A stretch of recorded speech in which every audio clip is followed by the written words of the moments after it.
కొన్నిసార్లు మన ఇంట్లో అన్నం మిగిలిపోతూ ఉంటుంది. పులిహోర, ఫ్రైడ్ రైస్ ఇలాంటివి ఎన్ని చేసుకున్నా కానీ ఒక వెరైటీ ఎప్పుడైనా చేయాలనిపిస్తే ఈ రెసిపీ ట్రై చేయండి. ఇది మిగిలిన అన్నంతో చేసిన వడలు రెసిపీ. ఈ రెసిపీ మీరు డీప్ ఫ్రై అయినా చేయొచ్చు, లేదంటే పెనం మీద షాలో ఫ్రై కూడా చేసుకోవచ్చు. ఇది చేయడానికి ముందుగా మిక్సీ జార్లో 1 కప్పు మిగిలిన అన్నంని తీసుకోవాలి. అన్నంని ముందుగా కొంచెం మెత్తగా మ్యాష్ చేసుకోండి, కొన్ని నీళ్లు చిలకరించి. ఇప్పుడు అదే మిక్సీ జార్లో జీలకర్ర, మిరియాల పొడి, ఎండుమిర్చి, కొంచెం అల్లం ముక్కలు వేసి ఈ విధంగా గ్రైండ్ చేసుకోండి. ఇప్పుడు ఈ మిశ్రమాన్ని ఒక బౌల్లోకి తీసుకొని ఒకసారి కలిపి అందులో 1 కప్పు పొడి బియ్య పిండి మరియు 1 గుప్పెడు నువ్వులు, తరిగిన ఉల్లిపాయ ముక్కలు మరియు పచ్చిమిర్చి ఇవన్నీ వేసి మంచిగా కలపండి.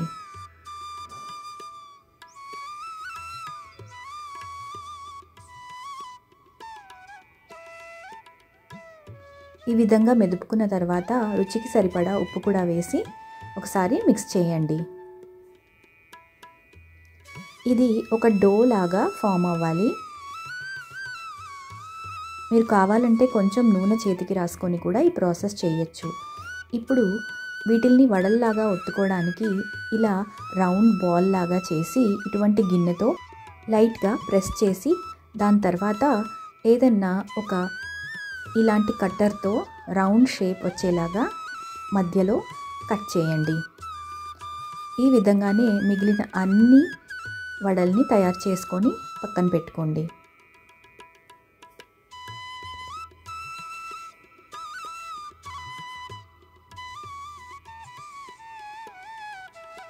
ఇప్పుడు నేను మొదటగా షాలో ఫ్రై విధానం చూపిస్తున్నాను. వేడి పెనం మీద 1 స్పూన్ ఆయిల్ వేసి వీటిల్ని ఈ విధంగా అరేంజ్ చేసుకొని ఒక 5 నుండి 8 నిమిషాలు 2 వైపులా షాలో ఫ్రై చేయండి. ఇప్పుడు బేకింగ్లో కూడా ఇవి చాలా మంచిగా తయారవుతాయి. ఒక 15 నుండి 20 నిమిషాల వరకు 200 డిగ్రీ సెంటీగ్రేడ్లో మనం వీటిని బేక్ చేయొచ్చు. అలాగే డీప్ ఫ్రై పద్ధతి కూడా చూపిస్తున్నాను. మరుగుతున్న నూనెలో వడల్ని చాలా జాగ్రత్తగా వేసి ఒక 5 నుండి 8 నిమిషాల వరకు ఫ్రై చేసుకోండి. చూస్తున్నారు కదా, చాలా క్రిస్పీగా తయారవుతాయి. ఈ ప్రాసెస్లో హెల్త్ కాన్షియస్ ఉండేవాళ్ళు బేకింగ్ కానీ షాలో ఫ్రై మెథడ్ కానీ ఫాలో అవ్వచ్చు. నేను 3 రకాల పద్ధతులు ట్రై చేసి చూశాను. టేస్ట్ వైజ్ ఆబ్వియస్లీ ఫ్రై చేసిందే చాలా టేస్టీగా ఉంటుంది. అలాగే బేక్ చేసినవి కూడా టేస్టీగానే ఉన్నాయి. ఏదన్నా ఒక మంచి పీనట్ చట్నీ కానీ కొబ్బరి చట్నీతో తింటే చాలా బాగుంటుంది. సో నేను ఇక్కడ మీకు ఫ్రై చేసినది తీసి చూపిస్తున్నాను.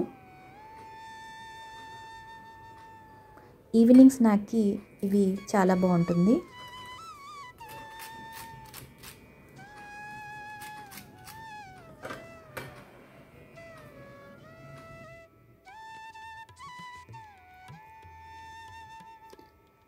ఈలోపు బేక్ చేసినవి కూడా తయారైపోయాయి.